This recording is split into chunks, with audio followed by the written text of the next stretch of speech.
Yeah, I definitely thought there was no hope for us, you know. I didn't think we had any hope. Um,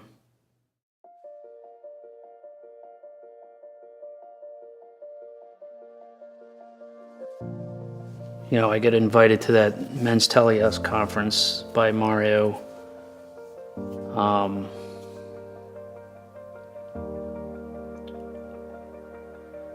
I was real nervous about going, but even the day of, I decided to go, and thoughts in my mind were to, like, it's gonna be crazy. It's gonna be too much for you. Just keep driving.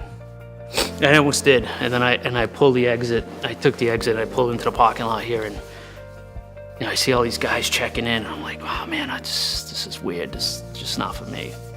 I don't fit in. And I see Jonas. I didn't know who he was at the time. He's like, hey, you're a game changer. Hey, you're a game changer. And he's hugging on me. I'm like, oh, this is crazy. I don't know what I'm doing here. And then,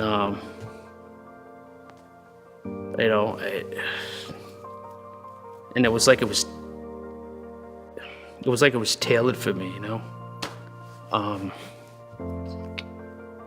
It came at a time in my life where if it hadn't, I don't know where I'd be right now. My life would be completely different.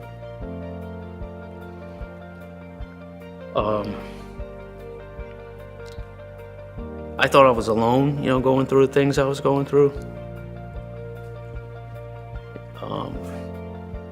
I always felt like I wasn't good enough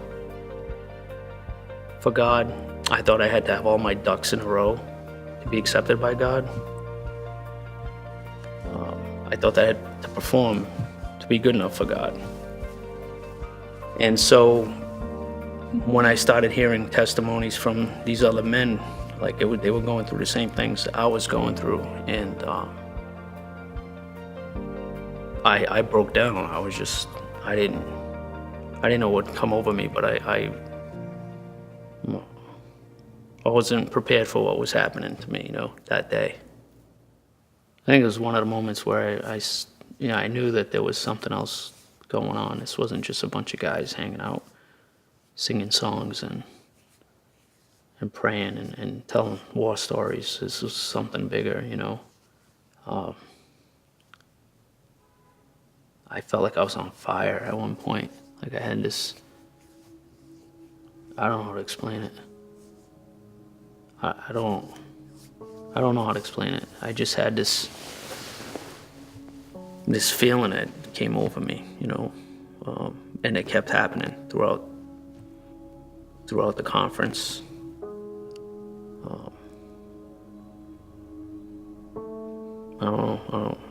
I don't know what it was. At the time, I didn't know what it was. I know it was the Holy Spirit, I never felt anything like that. I didn't believe anything like that. October 14th, 2017, where I gave my baggage to Christ. It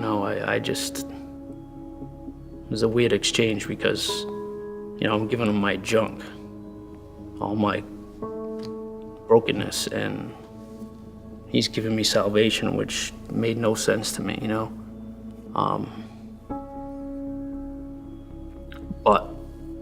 But he spoke to me that day, and I knew what I needed to do. I knew that I had to come clean when I got home. I knew I needed to tell my wife more, than what I was going through.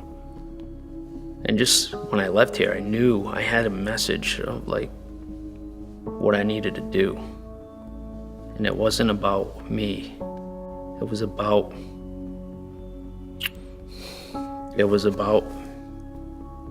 releasing my wife.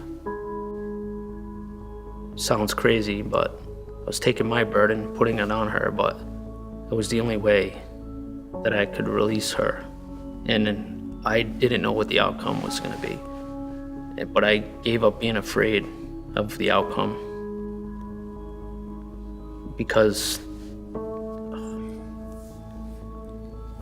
for the first time in my life, I put my trust in God, which was not something I ever did. I didn't trust.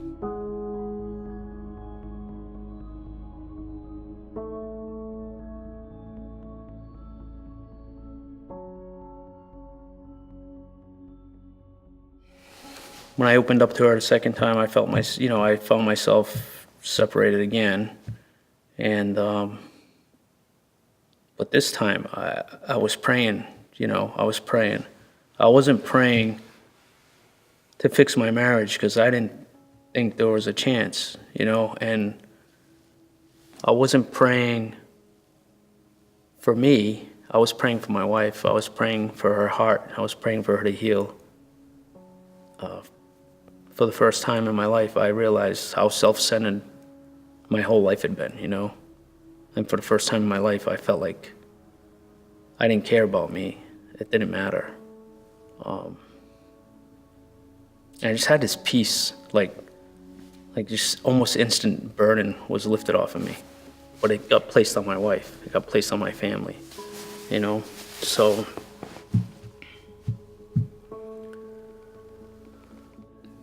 going forward from that point, I knew that it didn't matter where I'd been, that I was going to live a different way going forward. And I wasn't proud of the choices I made and decisions I'd made along the way.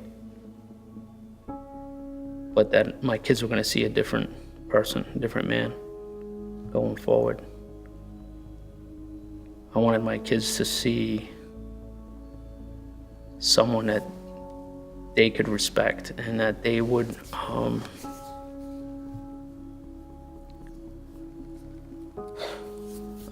leading back to getting home, my kids saw a different person. My kids saw someone whose priorities has changed, And I wasn't doing it for that. I wasn't doing it so people could see, I just, the love that I felt that day, I just started to crave it, I wanted more, and I wanted more. I don't know if it's selfish to say that, but I wanted more of it, It's crazy. Just to see the changes in my family, my kids, to have love for God. Julia was headed down the same path I was. It's like, that's, didn't believe it, and she always had an excuse why she didn't want to,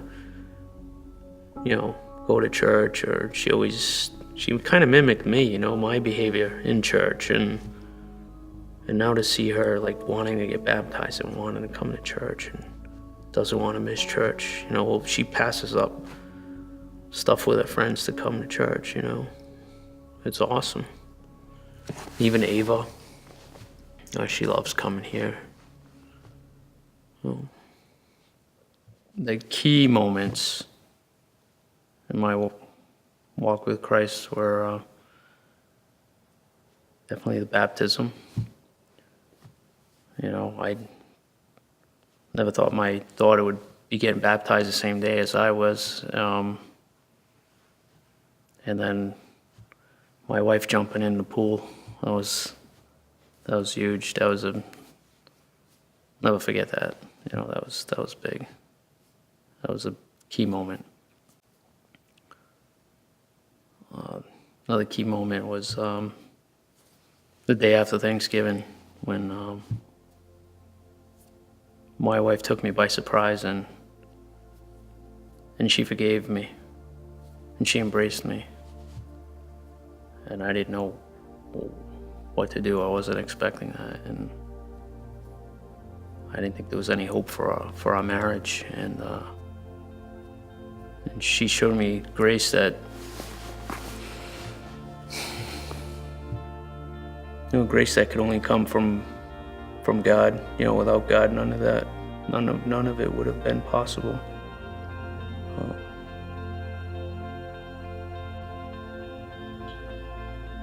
I saw a glimpse of God that day.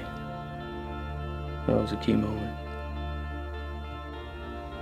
From the day that she forgave me, the day after Thanksgiving, to the day I accepted Jesus was 40 days. Exactly 40 days. 40 days comes up in the Bible a few times, I think over 100. And usually refers to a trial that someone went through, or temptation. And our trial was exactly 40 days. That was big. Could only be God.